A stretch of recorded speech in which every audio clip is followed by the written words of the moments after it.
रक्षाबंधन में कई लोगों ने अपने बहनों को गिफ्ट दिया होगा जाहिर तौर पे, और ये गिफ्ट कई बार महंगे भी होते हैं। तो एक सवाल ये उठता है कि इनकम टैक्स कहता है कि जब भी आपको कुछ मोटी आमदनी होती है तो आपको टैक्स देना पड़ेगा। तो ये रक्षाबंधन के मौके पर अगर बहनों को कुछ मोटी आमदनी हो गई गिफ्ट के तौर पर ही सही, तो क्या उनको भी टैक्स देना पड़ेगा?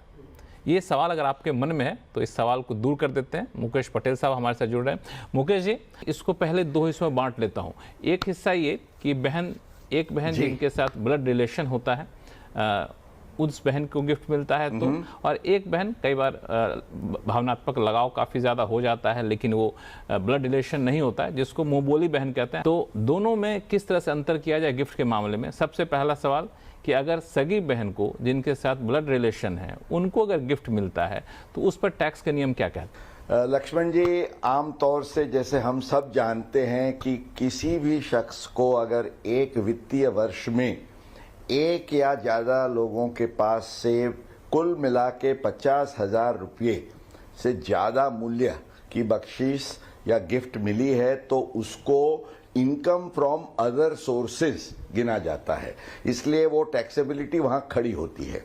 लेकिन उसमें जो एक्सेप्शंस किए गए हैं उसमें एक सबसे इम्पॉर्टेंट एक्सेप्शन ये है कि अगर जो रिसीव करने वाली व्यक्ति है उसको अपने कोई ब्लड रिलेशन से कुछ मिलता है तो उसमें ये वैल्यू फिर बीच में आती नहीं है। और जैसे आपने बताया कि अगर बहन सगी बहन है, उसके सगे भाई से उसको कोई भी गिफ्ट मिली है आइदर इन कैश और इन काइंड, और ये 50,000 रुपये से ज्यादा है, कोई फिक्र करने की आवश्यकता नहीं है। खाली बहन को इतना ख्याल रखना है कि भाई ने जो गिफ्ट दिया है लक्ष्मण जी, उसका सोर्स वो भाई को पूछा जा सकता है, इसलिए उसके बारे में वो थोड़ा एक क्लैरिटी होना चाहिए।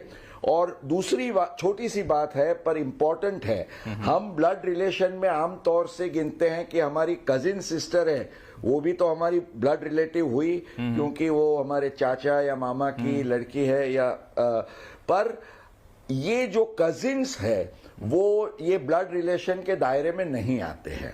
So only the real blood sister उसको ये एग्जम्पशन का फायदा मिलेगा, तो अन्यथा नहीं मिलेगा। अब एक दूसरा सवाल मुकेश जी, मुंह बोली बहन जिनको कहते हैं, जिनके साथ भावनात्मक रिश्ता जुड़ा रहता है लेकिन ब्लड रिलेशन में नहीं होता, कई बार पड़ोस की होती हैं तो उनसे हमारा एक रिश्ता बन जाता है तो बहन मानने लग जाते हैं, तो वैसे बहन को अगर हम गिफ्ट देते हैं तो क्या यही नियम लागू होगा कि नहीं अलग रहेगा? अब उसमें मैंने जैसे बताया आपको, अगर आपने मनी माना कैश दिया है या चेक दिया है तो ये 50,000 का नियम बिल्कुल बरकरार रहेगा, और 50,000 से ज्यादा अगर बहन को पूरे एक साल में मिलता है एक या ज्यादा शख्सों से तो ये 50,000 से ज्यादा फुल, देन इवन ऐसा भी नहीं है कि 50,000 आपको एग्जम्प्ट मिलेगा, द एंटायर अमाउंट 51,000 हो गया तो 1,000 नहीं, 50 के साथ 51,000 पूरा टैक्स होगा, ये ख्याल में रख। सेक्शन 56(2) की जो इनकम फ्रॉम अदर सोर्सेज की जो प्रोविजन है वो लागू होगी। अच्छा। लेकिन